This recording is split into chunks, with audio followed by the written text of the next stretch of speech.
Vamos fazer contato com o professor da Faculdade de Economia da Universidade Federal da Bahia, Wallace Moreira. Bom dia, Wallace. Bom dia, Glauco. Tudo bom? Tudo certo, Wallace, quer dizer, mais ou menos, né? Dentro daquilo que é possível no nosso contexto e acompanhando as medidas do governo de Jair Bolsonaro. E em relação à economia propriamente dito, Wallace, a gente teve a notícia na semana passada que a Renault foi mais uma montadora que interrompeu a linha de produção na fábrica dela em São José dos Pinhais por falta de semicondutores. Além da Renault, outras montadoras já estão prorrogando paralisações nas fábricas também pelo mesmo motivo. A Fiat, a GM, a Volkswagen reduziram turnos ou estão adiando a volta de operários às fábricas. Segundo dados da Anfávia, a falta de chips no mercado já fez com que cerca de 120 mil veículos deixassem de ser fabricados no Brasil durante o primeiro semestre desse ano. E nesse quadro de escassez de semicondutores no mundo de uma forma geral, Wallace, o CEITEC, o Centro Nacional de Tecnologia Eletrônica Avançada, está em vias de ser extinto pelo governo federal. Esse tem sido um assunto pouco abordado, ou quase nada abordado pela mídia tradicional, Wallace, mas queria que você contasse um pouco da origem do CEITEC e também da importância que ele pode ter, ainda mais em um contexto de falta mundial de semicondutores. Bom, antes de mais nada, bom dia, Glauco, mais uma vez. Muito obrigado pelo convite. Eu acho que é importante a gente ter clareza o que é os semicondutores, né? Muitas vezes as pessoas não têm ideia do que é o produto. Os semicondutores, ele hoje, basicamente, a gente fala de chip, né? Em que ele é usado em toda a cadeia de eletroeletrônico, né? Esse setor de produção de chips, ele tem uma concentração de produção no mercado mundial muito grande. Se você pegar os principais detentores, produtores de chips no mundo, você tem Estados Unidos, tem Coreia, Japão, Taiwan, né?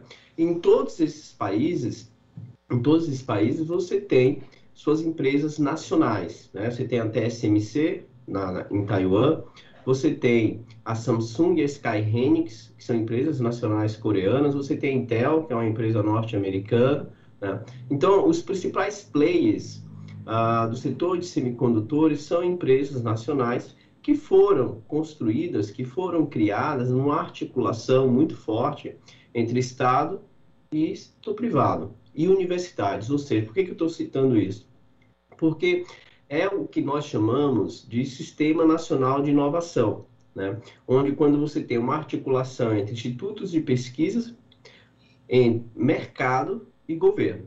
Isso é importante porque, veja, a gente está falando de um setor que é altamente intensivo em capital e intensivo em P&D, ou seja, em tecnologia. A gente não está falando de um setor agrário, né, que produz commodities simples, sem grande valor agregado do ponto de vista tecnológico. Nós estamos falando de um produto altamente complexo tecnologicamente. E, no caso brasileiro, na verdade, desde os anos 70, nós temos aí uma tentativa de construir a nossa empresa de semicondutores, porque é uma questão estratégica. Quando você tem o setor de semicondutores, você adensa a cadeia produtiva de eletroeletrônicos. A cadeia produtiva de eletroeletrônico no Brasil, ela é altamente deficitária na balança comercial. Por que isso? Porque toda vez que a gente cresce, nosso setor de eletroeletrônicos, que em geral é montador, ele não tem a sua produção mais intensiva em escala, então quando cresce precisa de insumos mais intensivos em tecnologia, tem que importar. E aí a gente importa, exporta pouco e tem um déficit na balança comercial, né? Veja, isso é resultado de uma fragilidade da nossa estrutura produtiva. Por quê? Um dos principais produtos que nós mais importamos é o semicondutor. Em torno de 20% do déficit da balança comercial de eletroeletrônicos vem do setor de semicondutor, né, de importação de semicondutores. E o CEITEC, ele foi uma empresa que foi concebida, né, lá em Porto Alegre, através de pesquisas da PUC, do Rio Grande do Sul, né, financiada pelo governo do estado e por empresas em Porto Alegre. Quando em 2006 surgiu a Política Industrial, Tecnológica e Comércio Exterior do governo Lula, né, que articulava a política industrial com política de inovação e com o objetivo de adensar cadeias produtivas, de desenvolver cadeias produtivas, foi retomado o projeto do CETEC, de construir uma empresa de semicondutores. E em 2008, nós fundamos, né, uma estatal, que é a chamada empresa CETEC, que é uma produtora. Ela opera na alta cadeia produtiva, em fabless, né? Ela seria uma empresa mais de design, uma empresa mais que a gente chama de integrada, em que ela consegue fazer toda a cadeia produtiva, né, dentro do setor de semicondutores.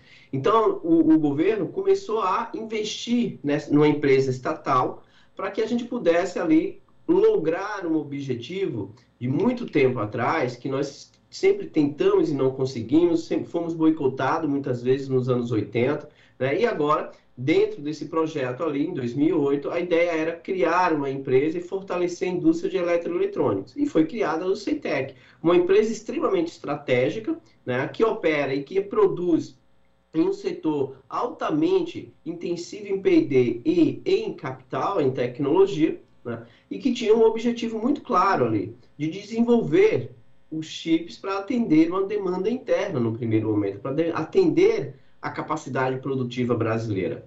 Né? E essa é a história inicial do CETEC. E o CETEC, é importante que se diga isso, é a única empresa de chips, fabricante de chips, de semicondutores da América Latina. Nós não temos nenhuma outra empresa na América Latina que tem a capacidade de produzir semicondutores. E a gente percebe agora, Wallace, o problema que é, na verdade, abrir mão da produção, né, industrial nacional, como o Brasil fez, por exemplo, na área de vacinas. No início dos anos 80, a maior parte dos imunizantes era produzida com insumos no Brasil. À medida que houve uma desnacionalização do setor, hoje a gente chega numa crise que nem a da pandemia, estamos aí dependentes do mercado externo e todo mundo indo atrás da mesma coisa, do mesmo produto, que também acontece com os semicondutores. Então, fazer simplesmente extinguir o CETEC nesse momento de escassez parece não só contraproducente, como quase uma loucura, um suicídio econômico, Wallace. Na verdade, Glauco, o fechamento da CETEC é mais uma prova cabal, né, do projeto de destruição de nação brasileira, de soberania. Você ter uma empresa de semicondutores como a CETEC, como o CETEC no país, para além de você fortalecer cadeias produtivas, é uma questão de soberania. Veja que hoje nós estamos vivendo uma guerra tecnológica na economia internacional muito forte por conta da falta de semicondutores na economia internacional, né? O setor de semicondutores projeta uma crise da falta do produto até 2023. Só a partir de 2023 é bem possível que isso se recupere. Então, veja, o fechamento do CETEC é um ataque direto a uma tentativa de construir a soberania. O argumento de que é uma empresa deficitária, ele é equivocado. Por que equivocado? Porque, veja, como o CETEC é uma empresa que opera em um setor de alta intensidade tecnológica, intensivo em pesquisa e desenvolvimento, P&D e capital, o processo de maturação do investimento numa empresa desta natureza ela é de longo prazo. Você não tem retorno no curto prazo. Isso é absolutamente natural em qualquer parte do mundo. Em qualquer parte do mundo. Não é só no Brasil. Então, o argumento é, mas é uma empresa que dá prejuízo, que o governo tem que retirar recursos. É absolutamente natural que isso aconteça. O processo de maturação do investimento em uma empresa da natureza da CETEC, do CETEC, é em torno de 20 a 25 anos. E outra, no mundo inteiro, o setor de semicondutores ele é subsidiado pelo Estado. Nos Estados Unidos e na Europa, o subsídio e incentivo do Estado, né, para o investimento em setor de semicondutores é de entre 15% e 20%. Na Europa, também entre 15% e 20%. Na Ásia, o subsídio está entre 25% e 30%, e quando a gente pega a China, é de 40%.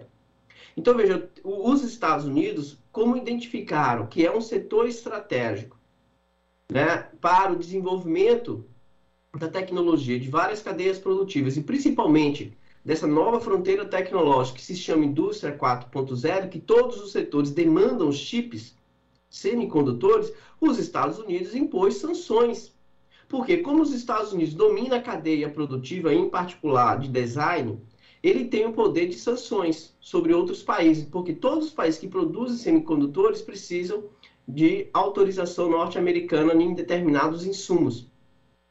E o que os Estados Unidos fizeram? Impuseram uma sanção para que nenhum desses países possam vender à China. Por quê? Para frear o crescimento chinês. E aí o que a China fez? A China fez um estoque de semicondutores muito grande e, ao mesmo tempo, por causa desse estoque, por causa da crescente demanda pelo produto, você está tendo a crise internacional. Então, o mundo, diante dessa crise, está gerando um investimento brutal. Veja o plano Biden. Só para o setor de semicondutores são 52 bilhões de incentivos e subsídios. Qual foi o resultado disso? A Intel anunciou um investimento de 20 bilhões para abrir uma fábrica nova de semicondutores no Arizona. 20 bilhões, Glauco, nós estamos falando. A China, ao mesmo tempo, anunciou um plano de 1 trilhão e 700 bilhões para os próximos 10 anos para fortalecer o setor de semicondutores. Até a SMC, a Taiwan, empresa Taiwan, anunciou um investimento de 100 bilhões. Veja, desses 100 bilhões, 25% é subsidiado pelo Estado. A Coreia do Sul, o presidente Moon anunciou também um plano dos próximos 10 anos de investimento de 450 bilhões de dólares para que a Samsung e a Sky Hynix comecem a expandir. E veja, desse dinheiro, desses 450 bilhões de dólares, 40% subsidiado pelo Estado. Então, nós estamos falando de um setor altamente subsidiado e incentivado pelo Estado para se desenvolver a força produtiva intensiva em tecnologia por empresas nacionais. Portanto, fechar a empresa é um crime contra a soberania. E os argumentos, eles não se sustentam. Vou citar um exemplo. De acordo com os engenheiros do próprio CEITEC, a indústria automobilística usa chips com 80 nanômetros, que é o tamanho, dependendo do tamanho. E o CEITEC, ele tem a capacidade de fabricar esses chips e alguns sensores para atender a demanda da indústria automobilística e ela não parar. A Volkswagen anunciou essa paralisação, a Fiat e a Renault. Então, você tem a empresa, veja, para além do fechamento das empresas, como a Ford, você está tendo uma paralisação da empresa pela crise do setor, por não ter insumo. E o governo Bolsonaro, aliado do Paulo Guedes, simplesmente fecha uma empresa. Simplesmente, em vez de investir, ampliar a capacidade produtiva e o seu potencial de inovação e adaptação às novas necessidades do mercado, eles fecharam. Fecharam de forma, inclusive, ilegal, demitindo vários servidores técnicos que demoraram mais de 10, 15 anos para formar, que é o que nós chamamos de capacidades internas produtivas. Quer dizer, é algo, Wallace, que alia o desprezo evidente pelos investimentos em ciência e tecnologia no Brasil, que estão diminuindo aí os recursos cada vez mais no governo Bolsonaro, mas também isso se insere dentro de um projeto privatista. E o CEITEC não é o único nesse ponto, Quando a gente analisa, por exemplo, a questão da privatização dos Correios, vê que a atitude é muito semelhante, Na verdade, é uma questão de se abrir ao capital internacional e perder cada vez mais soberania, perder cada vez mais a possibilidade de controle. No caso do CEITEC, por exemplo, como você citou, houve um investimento, inclusive, em pessoas para que elas estudassem e se especializassem. Agora esse conhecimento vai ser desprezado ou essas pessoas vão, na verdade, ir para outros países, Então, e isso acaba comprometendo, inclusive, a questão do emprego, com a paralisação das fábricas. Daqui a pouco as montadoras podem começar a demitir também. Então, é um efeito em cadeia muito ruim,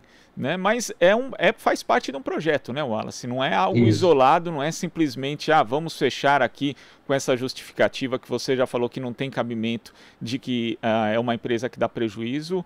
O projeto é muito mais amplo. Muito mais amplo, porque, veja, não é só o CEITEC. Nós estamos vivendo um momento de fechamento de empresas estratégicas. Veja o que está acontecendo com a Petrobras. A destruição da cadeia de refino da Petrobras, de toda a cadeia produtiva, está resultando em preços de combustíveis muito mais altos, assim como o preço do gás. E isso tem gerado um impacto no poder de compra da classe trabalhadora. O preço do gás, em alguns lugares, chega a R$ 130 no centro-oeste do país.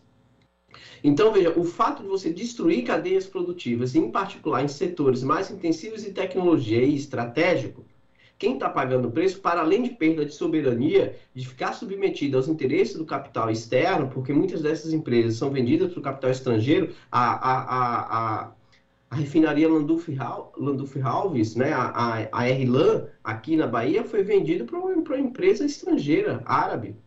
E pior, vendida pela metade do preço, por 1 bilhão e 600 de milhões de dólares, quando, na verdade, a empresa estava sendo cotada para mais de 4 bilhões de dólares. Então, a gente vendeu pela metade do preço a empresa. Então, veja, é um projeto pensado e que, Glauco, não é novidade nenhuma. Por que não é novidade nenhuma? Porque o Paulo Guedes sempre defendeu isso. Então, é importante a gente ter clareza que ninguém está sendo pego de surpresa. Era uma proposta do Paulo Guedes em um slide de projeto de governo deles, de 15 slides, 15 slidezinhos, lâminas, né? Apresentou o projeto do governo Bolsonaro e o dele era privatizar tudo, não restar nada. Como diz o ex-ministro, passar a boiada. E é isso que eles estão fazendo. Então não é novidade. E por outro lado, é importante que temos mais uma vez clareza, já falei isso aqui outras vezes e faço questão de falar, a grande imprensa apoia essa agenda. Como você falou no início da entrevista, né, a grande imprensa nunca falou do CETEC. Ignora, fala sempre da crise dos semicondutores, mas ignora. E quando fez uma reportagem, foi no Valor Econômico, uma reportagem altamente depreciativa, sem considerar as características do setor, apenas considerando que é uma empresa que dava prejuízo, que não tinha como levar à frente. Né? Eu desafio a grande imprensa a convidar os engenheiros do CETEC para estabelecer um bom debate sobre o papel estratégico dessa empresa. E outra, a próxima empresa que a gente está caminhando agora para privatizar são os Correios. Que é mais um crime, e esse é um outro grande crime brutal. E quem vai, mais uma vez, pagar o preço da privatização dos Correios é a população mais pobre. Assim como está pagando um preço muito alto, né, com a privatização, com o desmonte da Petrobras. E nesse caso dos Correios também a gente tem uma empresa que do ponto de vista da estratégia é fundamental para o Brasil, né? Não só para o Brasil, todo mundo tem, né? Todos os outros países têm na comunicação postal ali uma ferramenta de importância crucial na promoção do desenvolvimento socioeconômico. Lembrando, inclusive, às vezes as pessoas olham, né, Wallace, agora elas têm uma percepção melhor do que é o SUS, do alcance do SUS, inclusive porque tinha gente que achava que porque pagava plano de saúde não usufruía nada do SUS, o que não era verdade. Hoje esse pensamento já está sendo modificado e o mesmo vale também para o papel dos Correios, que trabalha junto, inclusive hoje na operação estatal de políticas públicas, na distribuição, no transporte de vacinas, por exemplo. Então os Correios são uma empresa fundamental para a promoção do desenvolvimento e para a integração nacional que não esteja aí justamente sob o interesse puro, exclusivo do mercado, Wallace. Os Correios é mais um exemplo, Glauco, de que os argumentos não se sustentam e mais um crime contra a soberania. O argumento de privatização dos Correios é que os Correios teve prejuízo. Só que ninguém fala que o prejuízo que os Correios tiveram foi entre 2013 e 2016, e por motivos específicos. Né? Por que isso? A partir de 2010, o governo começou a tirar dividendos muito acima do lucro anual da própria empresa e enxugou o caixa da empresa. Ou seja, a empresa chegou aí a ter uma perda de caixa de 7 bilhões. Né? Entre 2012 e 2013, né, por várias razões, as tarifas de reajuste, não houve reajuste das tarifas postais. E os Correios perderam, mais uma vez, em torno de 1 bilhão e 200. Só que eles focam nisso e, ao mesmo tempo, dizem que o Correio não tem capacidade de se modernizar. Só que o Correio, ano passado, apresentou lucro extraordinário, né, dentro do novo mercado, dentro da nova conjuntura. Mas não só o ano passado. Os Correios vêm retomando os seus lucros, né, desde 2017. Vêm apresentando lucros. E outra, né, o governo acabou de anunciar, isso é importante, 1 bilhão e 100 de investimento em infraestrutura dos Correios, financiado pelo BNDES, para modernizar o Correio, mais ainda. Para que isso? Que é um modelo, é um comportamento padrão das privatizações no Brasil. A Eletrobras também anunciou agora um investimento de 6 bilhões com dinheiro público. Você investe na estatal, valoriza a empresa e vende a preço abaixo do preço de mercado. E aí o setor privado que pega a empresa, ele não precisa mais investir, o Estado já fez. Foi assim com o sistema de telecomunicação no Brasil. Quem fez o investimento para a expansão de telecomunicação no Brasil foi o Estado, não foi o setor privado. E olha o resultado do que nós temos. Ah, mas hoje todo mundo tem telefone, a que custo? Qual a qualidade desse serviço? Né? Os Correios, eles é uma empresa extremamente estratégica. Se você privatizar os Correios, né, corre-se o risco de demitir 70 mil funcionários, que corresponde aí a quase 70% dos trabalhadores da empresa. Né? Isso é algo extremamente preocupante. Os Correios é uma empresa extremamente estratégica, como você falou, Glau, porque ela tem uma capacidade de atuação e de logística, de integração e comunicação digital muito grande. E é uma empresa lucrativa. Privatizar uma empresa da natureza dos Correios é um crime contra a soberania. Os Estados Unidos têm Correios que são deficitários. É uma empresa deficitária. E não se privatiza os Correios porque eles mesmos dizem que é uma questão de orgulho nacional, de soberania nacional. Eles não vão privatizar os Correios. O Portugal e a Inglaterra passaram pela privatização dos Correios e vão reestatizar. Por quê? Qual foi o resultado, a consequência da privatização dos Correios? Uma política de valorização de preço, ou seja, de cobrar tarifas mais altas para atender os interesses dos acionistas, penalizando a sociedade com um péssimo serviço por causa do baixo investimento. E é isso que acontece em todo o setor que é privatizado de serviços. Então, privatizar os Correios é um crime em todos os sentidos. E tem uma questão que eu acho extremamente interessante, que é entender as peculiaridades, as características do nosso país. É um país de uma extensão territorial muito grande. E em muitos lugares, né, quem só chega para essas pessoas são os Correios. E não é lucrativo. É porque os Correios, além de ser uma empresa privada que tem lucro, ela também tem uma função de integração social, de integração regional. Então, chegar numa zona rural, né, de uma distância do centro urbano de 30, 20 quilômetros de estrada de terra, de chão, de pedregulhos, é a obrigação dos Correios. É a obrigação de políticas públicas. O setor privado não fará isso, porque não é lucrativo. E o Estado tem essa função. Por isso que nos Estados Unidos não se privatiza os Correios. Porque existe justamente essa noção do setor estratégico, né? O mesmo vale também para o setor de geração, de transmissão e distribuição de energia nos próprios Estados Unidos e também em outros países. E o Brasil continua na contramão, Wallace, porque, como você mencionou, existem aí países que estão promovendo a reestatização do serviço de Correios, aqueles que privatizaram, e no caso do CEITEC existe toda uma guerra, inclusive em torno dos semicondutores, uma guerra comercial entre diversos países do mundo que estão fortalecendo ali a sua indústria local, né? Aqueles que têm, porque são poucos, inclusive, e o Brasil é um desses poucos que quer abrir mão disso. Exatamente. Enquanto o mundo vem investindo, fortalecendo, como eu citei, né, os projetos de investimentos, o Brasil vem abrindo mão. Eu acho que o governo Bolsonaro, né, eu gosto sempre de lembrar que não é um governo isolado, ele é aliado, o principal nome dele é o Paulo Guedes. É um projeto de destruição. É um projeto de destruição de país, é um projeto de submissão, e é algo que está na mentalidade, na cabeça de pessoas como Paulo Guedes, como o presidente da República. Né? O país está sendo destruído, está sendo dilapidado. Em um espaço de tempo muito curto, com reformas.